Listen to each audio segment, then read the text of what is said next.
വന്നു. കവലയിൽ മന്ത്രവാദി വന്നു. അതിന് മന്ത്രവാദിയെ വിളിച്ചോണ്ട് വന്ന് തടിയൻ ചേട്ടനെ വശീകരിക്കാം. നമ്മളോട് സ്നേഹമാകട്ടെ. പിന്നെ പേടിക്കണ്ട, കിടുക്കൂസ് ഐഡിയ. കൊടുകൈ. ബാധ ഒഴിപ്പിക്കണോ? വേണ്ട. പ്രേതം? ഇല്ല. ഭൂതം? ഇല്ല. പിന്നെ നിങ്ങളെ ഈ വീട്ടിൽ നിന്ന് ഒഴിപ്പിക്കണോ?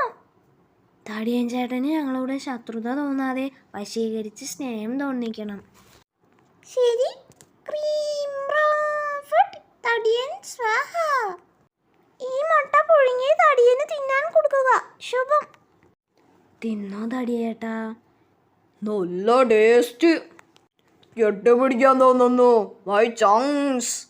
അയ്യോ, ഞെരിച്ചേ. ഒരു ഹഗ് കൂടി ചങ്സ്. ഓടിക്കോ, പണി പാളി. ഇനി ഒരു അഗ്ഗിന് കൂടിയുള്ള ആരോഗ്യം ബാക്കിയില്ലേ. രാത്രിയിൽ കുഴിയിൽ വീണതാ, രക്ഷിക്കണേ.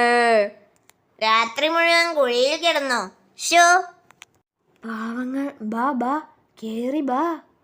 ഷോ ഒത്തിരി വിഷമിച്ചല്ലേ. പോലീസ് ഓടിച്ചപ്പം കുഴിയിൽ വീണതാ. ഞങ്ങൾ കൊള്ളക്കാരാ. പണം എടുത്തോ വേഗം. പണമില്ല. തടിയൻ ചേട്ടനോട് കടം മേടിച്ചു തരാം. കാശില്ല കൊള്ള സാറന്മാരെ. ഗൂഗിൾ പേ ചെയ്താൽ മതിയോ?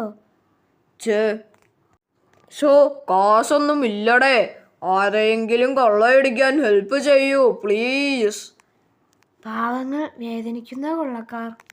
കരയാതെ. ദേ ഒരു പണക്കാരൻ, കണ്ടാലറിയാം. ഓടിപ്പോയി കൊള്ളയടിച്ചോ.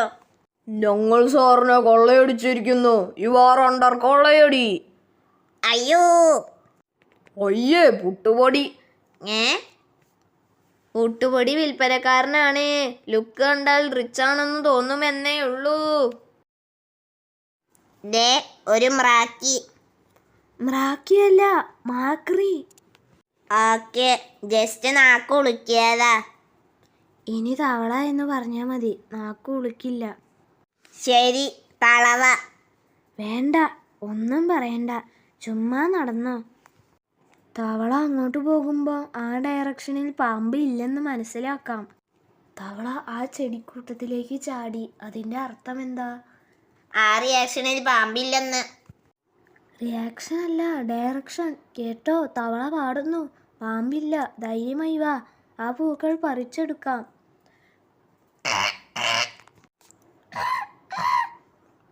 ഇത് പാട്ടല്ല, റിയാക്ഷനാ. തവളയുടെ ഡയറക്ഷൻ തെറ്റി.